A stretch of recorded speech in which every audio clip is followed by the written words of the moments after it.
Haleluya, haleluya. Shalom, selamat pagi buat kita semua, buat sobat kita diberkati. Apa kabarnya hari ini?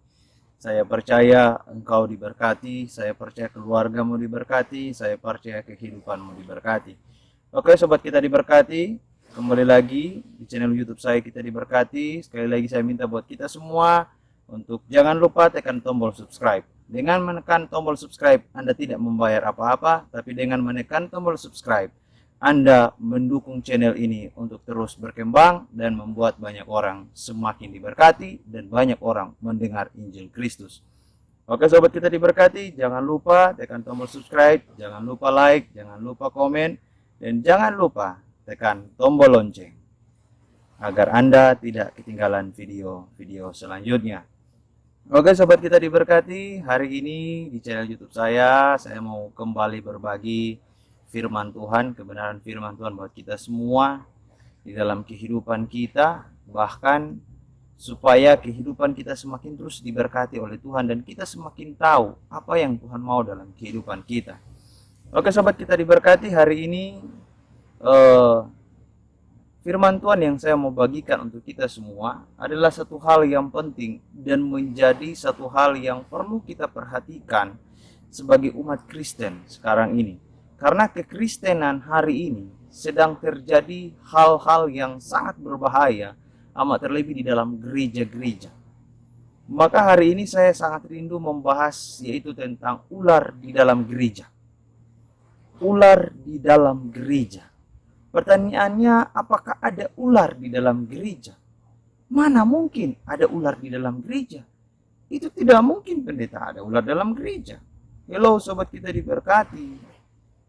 Zaman sekarang, kekristenan zaman sekarang banyak sekali ular-ular di dalam gereja. Ular-ular seperti apa yang saya maksud? Mari kita belajar satu kebenaran firman Tuhan. Kita buka firman Tuhan di dalam kitab Kejadian. Dalam kitab Kejadian, pasalnya yang ketiga, ayatnya yang pertama sampai dengan ayatnya yang kelima. Kejadian pasal 3 ayat pertama sampai dengan ayat yang kelima saya akan baca untuk kita semua. Adapun ular ialah yang paling cerdik dari segala binatang di darat yang dijadikan oleh Tuhan Allah. Ular itu berkata kepada perempuan itu, tentulah Allah berfirman, semua pohon dalam taman ini jangan kamu makan buahnya, bukan? Lalu saat perempuan itu kepada ular itu, buah pohon-pohonan dalam taman ini boleh kami makan. Tetapi tentang buah pohon yang ada di tengah-tengah taman, Allah berfirman, jangan kamu makan ataupun deraba buah itu, nanti kamu mati. Tetapi ular itu berkata kepada perempuan itu, sekali-kali kamu tidak akan mati. Tetapi Allah mengetahui bahwa pada waktu kamu memakannya, matamu akan terbuka dan kamu akan menjadi seperti Allah, tahu tentang yang baik dan yang jahat. Haleluya. Ya, sobat kita diberkati dalam pembacaan firman Tuhan kita hari ini, bagaimana seekor ular sedang menggoda Hawa. Bagaimana dia menggodai Hawa dengan satu perkataan yang begitu sangat licik, bisa dibilang sangat licik bagi ular ini. Ya, sobat kita diberkati. Zaman sekarang ada orang-orang atau kekristenan zaman sekarang di dalam gereja-gereja, ada orang-orang yang memiliki sifat seperti ini. Apakah zaman sekarang ada ular di dalam gereja? Tentu ada.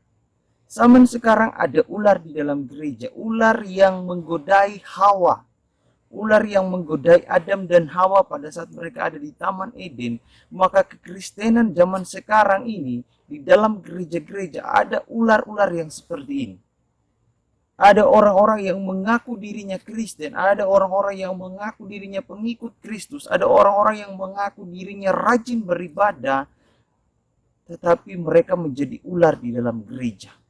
Mereka menggodai licik di dalam pekerjaan mereka, mereka bersifat licik, mereka menggodai banyak orang, menggodai kekristenan zaman sekarang untuk memutarbalikkan firman.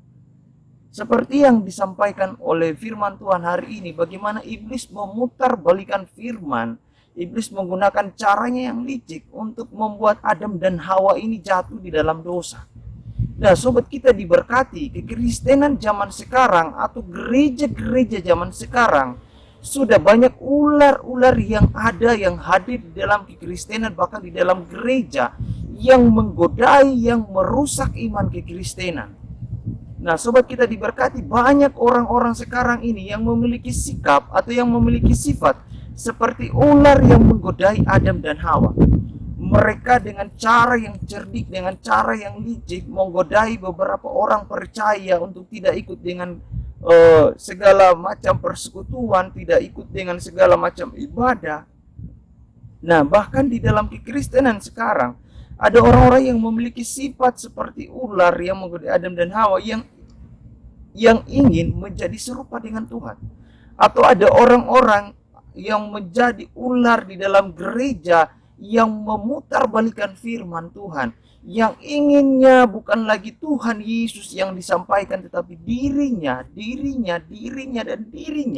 Bukan lagi Yesus yang dikabarkan, bukanlah Injil Kristus yang disampaikan, tetapi Injil pribadinya. Oke, sobat kita diberkati, tentunya kita tahu sekarang bahwa di dalam gereja atau dalam kekristenan sekarang ini banyaklah ular-ular seperti ular yang menggodai Adam dan Hawa. Karena itu sobat kita diberkati, pertanyaannya bagi kita semua, siapa saja yang bisa jadi ular di dalam gereja? Yang bisa menjadi ular di dalam gereja bukan hanya di dalam gereja itu bukan hanya seorang jemaat, tidak. Sobat kita diberkati, yang bisa menjadi ular di dalam gereja bukan hanya jemaat biasa saja atau bukan hanya kaum awam saja, tetapi para teolog, para hamba Tuhan bisa saja menjadi ular di dalam gereja.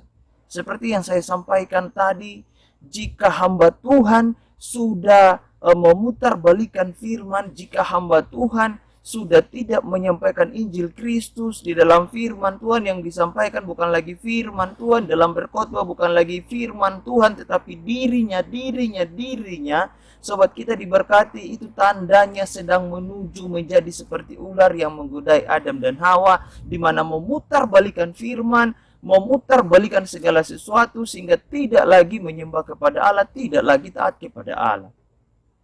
Oke, sobat kita diberkati, karena itu mari kita belajar sekarang ini.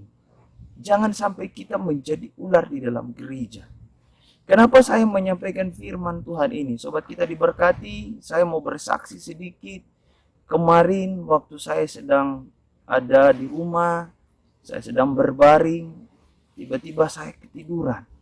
Di dalam tidur saya bermimpi dan Tuhan berbicara kepada saya. Hambaku, apakah menurutmu di dalam gereja sekarang ini ada ular-ular? Saya bingung. Saya cuma bilang ke Tuhan, waktu dalam mimpi itu saya bilang ke Tuhan, Tuhan, ular yang seperti apa yang Tuhan maksud? Tuhan berkata ular yang menggodai, ular yang membohongi, ular yang menipu Adam dan Hawa. Saya di dalam mimpi itu langsung berkata kepada Tuhan, Tuhan, zaman sekarang ini, kekristenan sekarang ini, gereja sekarang ini, banyak sekali ular-ular seperti itu Tuhan. Dan di saat saya berkata seperti itu, Tuhan, di dalam mimpi saya, Tuhan berkata, janganlah engkau menjadi seperti itu. Dan hari itu saya berjanji kepada Tuhan, saya tidak mau menjadi ular di dalam gereja. Sobat kita diberkati, jangan sampai engkau menjadi ular di dalam gereja. Karena ketika engkau menjadi ular di dalam gereja, maka hal yang akan engkau terima hanyalah sebuah kutuk dari Tuhan.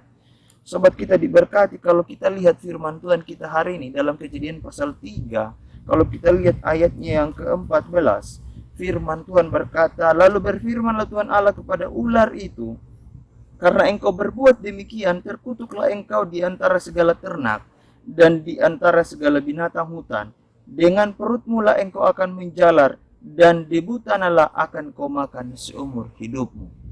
Oke, sobat kita diberkati, sudah sangat jelas. Tuhan mengutuk ular itu. Jadi sobat kita diberkati, jangan sampai engkau menjadi ular di dalam gereja. Jangan jadi engkau seperti ular yang menggodai Adam dan Hawa di dalam gereja, di dalam kekristenan sekarang ini.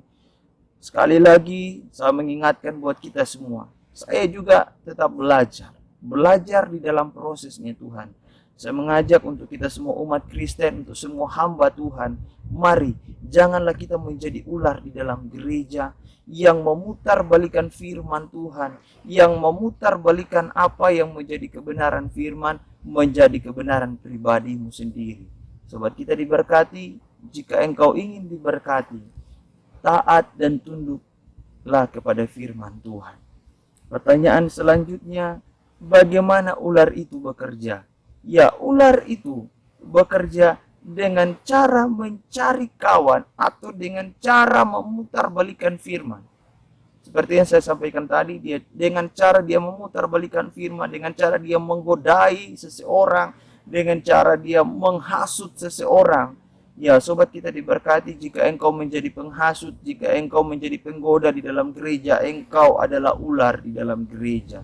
Karena itu bertobatlah di dalam nama Yesus. Ya, selanjutnya apa tujuan ular itu? Tujuan ular itu agar membuat engkau jauh dari Tuhan, agar membuat hubunganmu rusak dengan Tuhan Yesus. Karena itu sobat kita diberkati, jika engkau hari ini ingin sungguh-sungguh melihat kebenaran firman Tuhan, ingin sungguh-sungguh melihat mujizat Tuhan, janganlah engkau menjadi ular di dalam gereja dan jangan sampai diseret, dirampas oleh ular-ular itu.